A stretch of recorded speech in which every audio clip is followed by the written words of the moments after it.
ইফতারিতে প্রাণ ঠান্ডা করার মতো শরবত বা লস্যি তো আমরা প্রতিদিনই খেয়ে থাকি।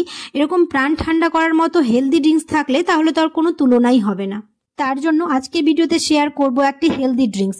আসসালামু আলাইকুম, কেমন আছো তোমরা সবাই? নতুন একটি রেসিপিতে তোমাদের সবাইকে স্বাগত জানাই।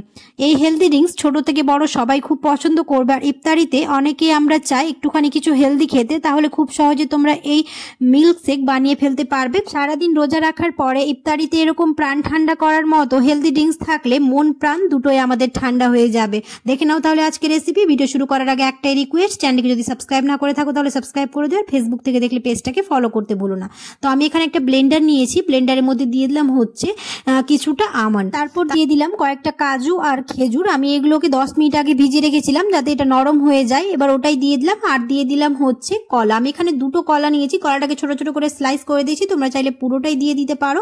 আর দিয়ে দিলাম হচ্ছে 2 চা চামচ গুঁড়ো দুধ, আর দিয়ে দিব হচ্ছে চিনি গুঁড়ো। আমি এখানে 2 চা চামচ চিনি গুঁড়ো নিয়েছি, তোমরা এখানে নিজেদের পরিমাণ মতো চিনি দিয়ে দিতে পারো। আর দিয়ে দিব হচ্ছে দুধ।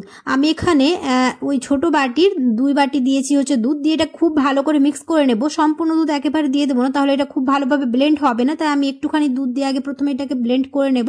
তারপরে আবার যে যেরকম কোয়ান্টিটি করবে সেই অনুযায়ী দিয়ে আবার এটাকে ব্লেন্ড করে নেবে। তো আমি এখানে 2 গ্লাসের মতো করব, তার জন্য আমি এখানে 2 গ্লাস পরিমাপ করে ব্লেন্ডারে দিয়ে দিলাম দুধ। এবার এটাকে খুব ভালো করে ব্লেন্ড করে নেব। দিয়ে আমাদের হয়ে যাবে আমাদের মিল্ক শেক রেডি। আর দেখতে পেলে কত ঝটপট হয়ে যায়। সব কিছু একসাথে নিয়ে ব্লেন্ড করে নিলে আমাদের এই মিল্ক শেক রেডি হয়ে যাবে। ইফতারিতে যদি আমাদের হাতে সময় না থাকে, মাত্র 2 মিনিটে বানিয়ে ফেলতে পারবে এই ড্রাই ফ্রুট দিয়ে মিল্ক শেক। এটা খুবই হেলদি হয় আর অনেকটা রিফ্রেশিং মনে হবে। ইফতারিতে এই ঠান্ডা ঠান্ডা মিল্ক শেক আমাদের সারাদিনের ক্লান্তি নিমিষেই দূর করে দেবে। আর যারা ডায়েট করো তারা চিনির পরিবর্তে হানি দিয়ে দিতে পারো। আর ছোট বাচ্চার জন্য করলে চিনি কোনো ব্যাপার নয়, চিনি দিয়ে করলে ওটা খুব ভালো লাগে। তো আমি গ্লাস নিয়ে নিয়েছি, গ্লাসের মধ্যে কয়েক টুকরো বরফ দিয়ে দিলাম। দিয়ে এবার মিল্ক শেকগুলো দিয়ে দেবো। আর যেহেতু এটা একটু ইফতারিতে খাবো তার জন্য একটু ঠান্ডা ঠান্ডা হলেই বেশি ভালো লাগে। আর উপর থেকে একটু গার্নিশিং করে দিলাম, উপরে একটুখানি ছোট ছোট করে কলা কেটেছিলাম সেটাই দিয়ে দিলাম, তাহলে এটা দেখতে খুব ভালো লাগবে। আর উপরে একটুখানি গার্নিশিং এর জন্য দিয়ে দিব হচ্ছে চকলেট সিরাপ, তাহলে এটা দেখতে খুবই ভালো লাগবে।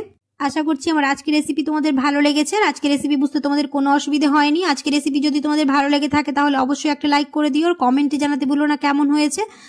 আমরা তো প্রায় শরবত লস্যি খেয়েই থাকি, এরকম করে ইফতারিতে ঝটপট বানিয়ে নিতে পারবে এই ড্রাই ফ্রুটস মিল্ক শেক। খুবই ভালো লাগবে খেতে, একবার ট্রাই করে দেখতেই পারো।